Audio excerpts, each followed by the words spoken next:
ఏంది ఇంతసేపు అయినా డోర్ తీయలేదు? వస్తున్నా రే తమ్ముడు, ఏంట్రా చూడని సర్ప్రైజ్. దాదా లోపలరా, కూర్చో. పట్రా. ఇంకేంట్రా కాలేజ్ ఎట్లుంది? ఏదో ఉందక్క. కాదురా, కాలేజ్ కి పోయేటప్పుడు బానే ఉన్నావు కదా, ఇప్పుడే ఇట్లా చిక్కిపోయినావు.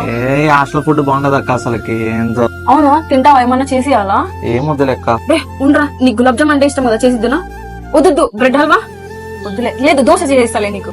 అక్క రిలాక్స్ అక్క, ఇప్పుడు అవన్నీ ఎందుకు, అంత హడావడి ఎందుకు? నేను ఎక్కడే పోతా చెప్పు, ఇక్కడే ఉంటా. నువ్వు అట్లానే చెప్తావని నేను ఏదో ఒకటి చేసుకొని వస్తా. ఉండరా. మా అక్కకి నేనంటే ఎంత ఇష్టము. మనల్ని అమ్మ తర్వాత అమ్మలాగా చూసుకునేది మన అక్క మాత్రమే.